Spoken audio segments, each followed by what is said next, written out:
When you get your Vector X 4000 hub dyno, there's various cables that are going to need to be plugged in to the DynoWare RT main box. The DynoWare RT main box is the brains for this unit. All cables will plug into it, and this is what will also communicate with your computer. We have speed sensor and CAN control cables, these two here. We have communication cable that connects from the DynoWare RT main box to your PC. You'll have inductive cables for RPM. You'll have other CAN communication cables that can connect to your AFR main box. And then you'll have your control pendant cable as well as an atmospheric probe. To start, we'll start with the speed sensor cable. So you'll have speed sensor and you'll have CAN C. These are going to plug into the back of the DynoWare RT main box in these two ports. Port 1 will be for the driver's side hub dyno. This is dyno 1, and this will also be on the indexed on the brake controller with index set to 0. Number 2, which will be the other cable, will plug in to the other hub dyno, which will have an index of 2. This cable plugs directly in to number 1, and then this cable will plug into CAN port C.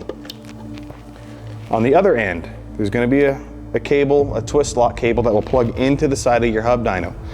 And this white connector, it is not used on this particular dyno. This will be used on other dynos in the future. So if this is not used, it can be either cut off, tied up, whatever it is you want to do with it, but you will not use this on the Vector X 4000 hub dyno. So you have drum 1 and then you have drum 2. It'll go right next to it.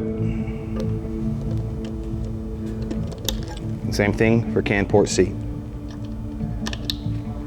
From here, what else will plug into the back of the DynoWare RT main box will be our computer communication cable. It's a Cat5 cable, plugs directly into your PC.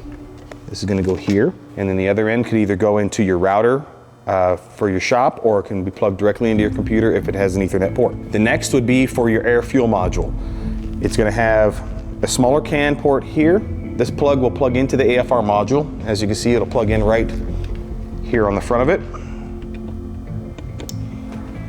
And then the other end will plug into this extension cable that is going to plug also in to CAN port C, and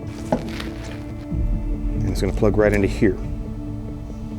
You will also have a CAN termination plug. This is just going to go right into the other end of the cable, and that's how you hook up your air fuel. From here on the front side of the DynoWare RT main box, and I'll flip this around. Set it right there like that, it's fine. You're going to have your atmospheric probe. That is going to plug into one of these CAN B ports. And make sure if this is in a box or whatnot that this is outside getting atmospheric conditions. And then you're going to have your control pendant. This is going to also plug into CAN port B.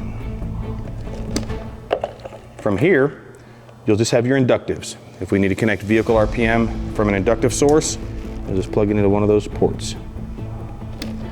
It's quite simple. There's not much to it. If you have any other accessories like an optical RPM pickup or analog cables, analogs will go into one of these 4 ports, as well as an optical RPM pickup for, say, diesels. They'll plug into the digital side, which will be these smaller plugs on your inductives. That is how you connect the Vector X 4000 hub dyno to all of its electronics. A few things when you initially set up your Vector X 4000 hub dynos.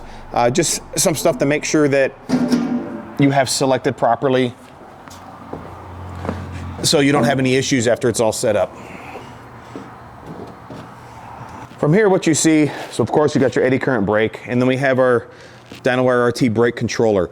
This switch right here needs to be set to 0 and set to 2. 2 will be the passenger side, 0 will be the driver's side. If that is not set to 0 and 2, we'll have some problems. We won't communicate properly, so make sure that's done.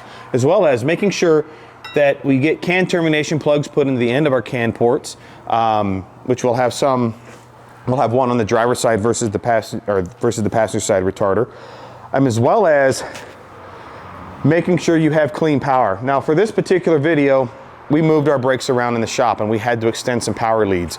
We have seen some significant power drop to this particular brake because we had to extend the cables. That is not something you want to do in the field.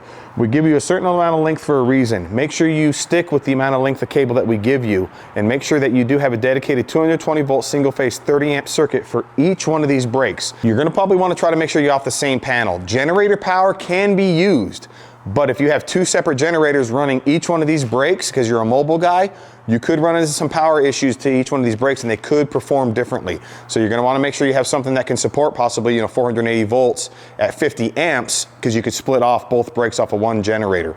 But overall, if it's under shore power, they're 220 volt single phase 30 amp, and please stick with the length of cable that we give you. You do not want to add another 50 feet like we did for this particular test.